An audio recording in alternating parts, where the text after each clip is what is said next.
तो 5 देशों की यात्रा में प्रधानमंत्री जी अगले पड़ाव में अब पहुंच गए हैं नॉर्वे। इससे पहले हमारी चर्चा हुई जब यूएई से यात्रा आपकी चालू हुई थी। यूएई पे हमने एक डिटेल वीडियो बनाया है। इसके बाद मैंने दूसरा सेशन नीदरलैंड पे लिया है, तीसरा सेशन मैंने आपका स्वीडन पे लिया है, चौथी यात्रा आपकी ये नॉर्वे पे है। नॉर्वे के बाद अगली यात्रा अभी यहीं पे नार्डिक शिखर सम्मेलन है, फिर अगली यात्रा इटली की होगी। ठीक है, तो चौथा पड़ाव है ये नॉर्वे की यात्रा का। नॉर्वे की राजधानी है ओस्लो। नॉर्वे आपका नार्डिक कंट्री में आता है। नार्डिक कंट्री कौन कौन सी हैं, स्कैंडिनेवियाई कंट्री कौन कौन सी है, इस पे अलग से हमारी बातचीत हो चुकी है, क्लास हो गई है। हाँ, नॉर्वे दोनों में आता है, नॉर्वे स्कैंडिनेवियाई भी है और ठीक है नार्डिक भी है। तो 43 साल बाद कोई भारतीय प्रधानमंत्री, इंदिरा गांधी गई थी इससे पहले। 2 दिवसीय यात्रा है, 18 और 19 मई प्रधानमंत्री नरेंद्र मोदी नॉर्वे में रहेंगे। पहली बात तो इनको यहाँ का सर्वोच्च नागरिक सम्मान दिया गया। नॉर्वे का सर्वोच्च नागरिक सम्मान grand cross of the royal Norwegian order of merit. लिखना चाहे लिख लीजिए, grand cross of the royal Norwegian order of merit. ये 32वां अंतरराष्ट्रीय सम्मान है, इससे पहले स्वीडन वालों ने दिया था। Grand cross of the royal Norwegian order of merit ये दिया गया, 32वां अंतरराष्ट्रीय सम्मान दिया गया। इसके बाद नॉर्वे के प्रधानमंत्री हैं जिनका नाम है जोनास गहर स्टोर, ये सामने बैठे हुए हैं जोनास गहर स्टोर। इनके साथ द्विपक्षीय बैठक हुई, बातचीत हुई। किस किस मुद्दे पर होगी? व्यापार पे, ट्रेड पे, स्वच्छ ऊर्जा पे। अभी देखिए हर जगह बात चल रही है ग्रीन एनर्जी की, रिन्यूएबल एनर्जी की, सुरक्षा पे, क्योंकि हमारा एक रणनीतिक साझेदार के तौर पे है। इसके अलावा नॉर्वे के जो राजा हैं, यहाँ पे अभी भी राजतंत्रात्मक लोकतंत्र है नॉर्वे में। ठीक है, राजतंत्रात्मक लोकतंत्र है। नॉर्वे के जो राजा हैं, ये आपका सर्वोच्च नागरिक पुरस्कार है जो कि मोदी जी को दिया गया है। नॉर्वे के राजा हैं जिनका नाम है राजा हेराल्ड फिफ्थ। ठीक है, राजा हेराल्ड है यहाँ पे, और उनकी रानी सोनिया, उससे भी मुलाकात की प्रधानमंत्री जी ने। ठीक है, व्यापारिक सम्मेलन, जैसा कि आप सभी जानते हैं, यहाँ पर एक समिट है जिसका नाम है India Norway business research summit. इसको भी प्रधानमंत्री जी ने संबोधित किया। India Norway business research summit ये एक व्यापारिक सम्मेलन है, इसको सम्मिलित किया। इसके अलावा आप सभी जानते हैं भारत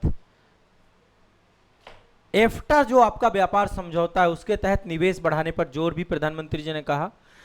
19 मई 2026 को ओस्लो में ही आपका होने वाला है तीसरा भारत नार्डिक शिखर सम्मेलन, इंडिया नार्डिक समिट आपकी होगी।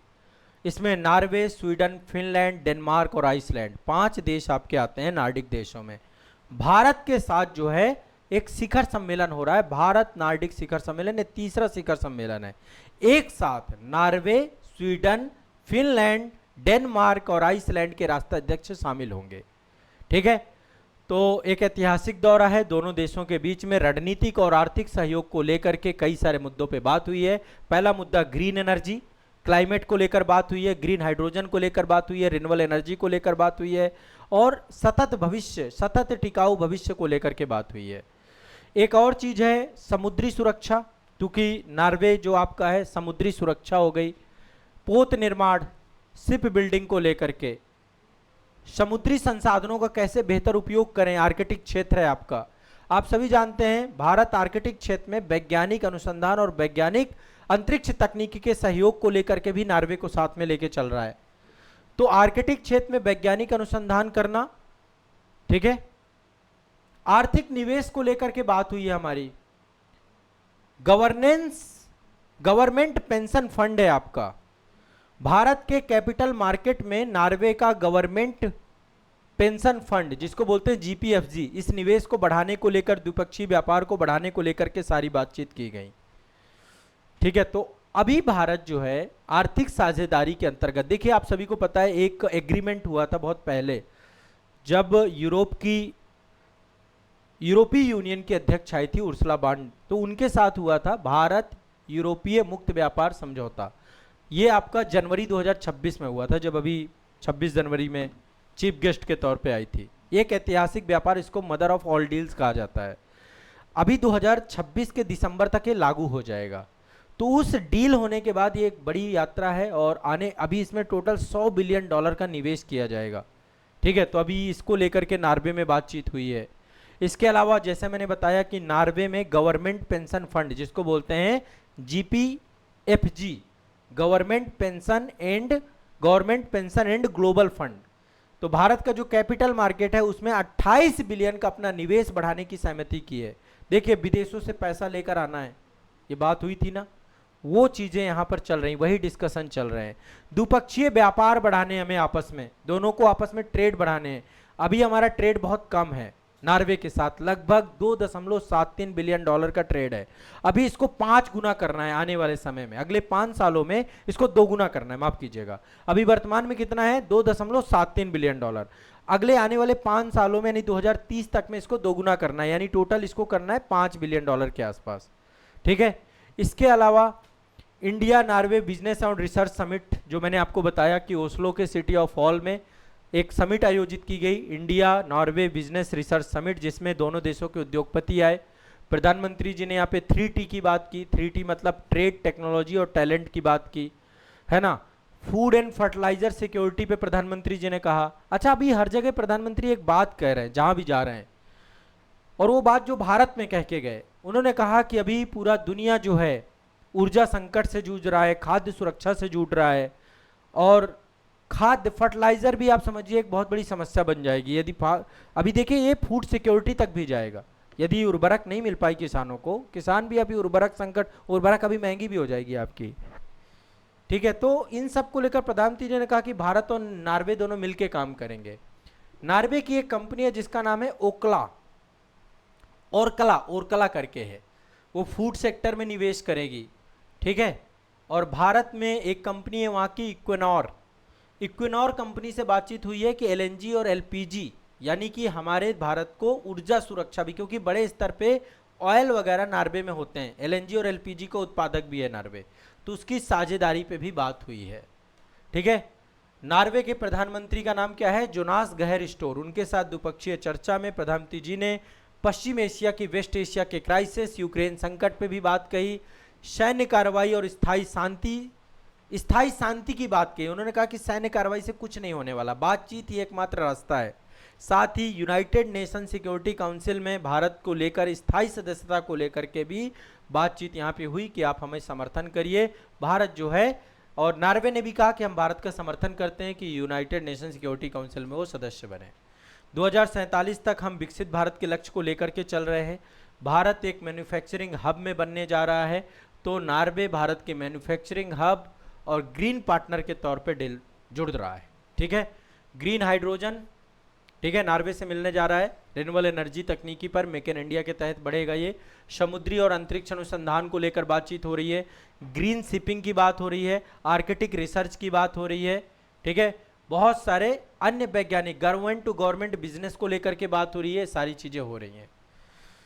तीसरा भारत नार्डिक शिखर सम्मेलन 19 मई को है, आज है आपका। 5 देश इसमें आएंगे, कौन से, स्वीडन, फिनलैंड, डेनमार्क, आइसलैंड और नॉर्वे। ठीक है, और ओस्लो सिटी हॉल, आप सभी जानते हैं ओस्लो सिटी हॉल की विशेषता, ये वो जगह है जहां पर नोबेल पुरस्कार हर साल दिए जाते हैं, यहीं पर दिए जाते हैं, यहीं पर ये बैठक हो रही है आपकी। ठीक है, और इसमें नार्डिक शिखर सम्मेलन में डिजिटल इनोवेशन की बात होगी, सतत विकास को लेकर बातचीत होगी, आर्टिफिशियल इंटेलिजेंस को बात को लेकर के होगी, ग्लोबल सिक्योरिटी को लेकर के बात होगी, ये सारी चीज़ें। अब चलिए थोड़ा सा मानचित्र की बात कर लेते हैं, मैप वगैरह की बात कर लेते हैं कि मैप में कहाँ पर है नॉर्वे। ये है नॉर्वे आपका। नॉर्वे कहाँ कहाँ से सीमा साझा करता है, किन किन देशों के साथ सीमा साझा करता है, टोटल 3 देशों के साथ सीमा साझा करता है नॉर्वे। ये आप देखिए, ये है नॉर्वे, नॉर्वे के बगल में स्वीडन है, स्वीडन के बगल में फिनलैंड है। वैसे मैं इस पर डिटेल में क्लास लूंगा, मैपिंग कराऊंगा आपको। नॉर्वे की आप देखिए यहाँ पे ऊपर, यहाँ पे रसिया के साथ सीमा साझा कर रहा है, एक तो रसिया है। ठीक है, इसके बाद यहाँ स्वीडन से बहुत लंबी सीमा साझा हो रही है, स्वीडन है, और इधर फिनलैंड है। नॉर्वे 3 देशों के साथ सीमा साझा करता है, ऊपर रूस है, इधर फिनलैंड है, इधर स्वीडन है। अच्छा, नॉर्वे की जो प्राकृतिक बहुत शानदार यहाँ पे फियोर्ड तट है, मैंने आपको बताया था यहाँ पे फियोर्ड तट है, फियोर्ड तटों के लिए फेमस है आपका ये। ठीक है, ये यहाँ पे रात्र में सूरज निकलता है, मेरे एक मित्र हैं, वो नॉर्वे में ही रहते हैं, तो कई बार जब बातचीत होती है उनसे, वहाँ पे क्या है कि मतलब ऐसा मतलब वहाँ पे रात मतलब 1 बजे रात को भी रोशनी रहती है, उजाला रहता है जब सूर्य उत्तरायण होता है। तो वहाँ पे कर्टन चलते हैं, कर्टन्स का सिस्टम यहीं से निकल के आया है। उनको पता हो 3-4 घंटे की रात होती है, बस ये समझ लीजिए। तो नॉर्वे को मध्य रात्रि सूर्य का देश कहा जाता है। उत्तरी रोशनी के लिए पूरे दुनिया भर में नॉर्वे जाना जाता है। 3 देशों से सीमा साझा करता है, स्वीडन सबसे लंबी सीमा लगाता है, फिनलैंड, ठीक है, नॉर्वे के उत्तर पूर्वी हिस्से से जुड़ा हुआ है, और रूस सबसे छोटी सीमा इसी के साथ है, ठीक है। राजधानी ओस्लो है, आधिकारिक भाषा नॉर्वेजियन में बोली जाती है यहाँ पे, संवैधानिक राजतंत्र है यहाँ पे, ठीक है।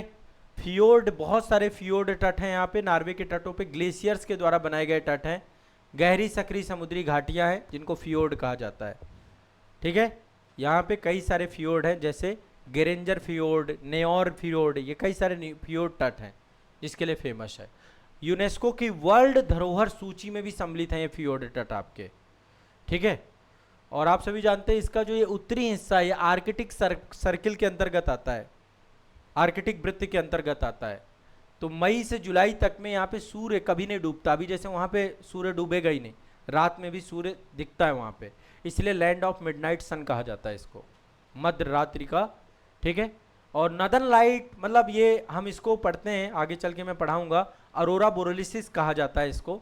और यहाँ पे क्या होता है कि चूँकि पृथ्वी के मैग्नेटिक फील्ड के कारण से सूर्य का प्रकाश जो आता है, तो यहाँ पे विशेष प्रकार की लाइटें होती हैं, गुलाबी रंग की, बैगनी रंग की, प्राकृतिक रोशनियाँ दिखाती हैं, चमकती रहती हैं, जिसको हम बोलते हैं नदर्न लाइट या अरोरा बोरेलिस कहा जाता है उसे। तो वो यहाँ पर देखने को मिलती है। उत्तरी रोशनी के लिए फेमस है, लोग यहाँ पे आते हैं इस प्राकृतिक रोशनी को देखने के लिए। मानव विकास सूचकांक में नंबर 1 पे रहता है नॉर्वे, स्वीडन, आइसलैंड, फिनलैंड, यही वो देश हैं जो मानव विकास के मामले में जितने भी विश्व के आपकी बड़े बड़े सूचकांक हैं उन सब पे नंबर 1 रहते हैं। तो ये पूरा मामला है आपका प्रधानमंत्री जी की यात्रा और नॉर्वे से जुड़ी हुई कुछ जानकारी, ठीक है। बाकी डिटेल मानचित्र हम आगे चल के भी अभी देखने वाले हैं, नॉर्वे के बारे में पढ़ेंगे। चलिए।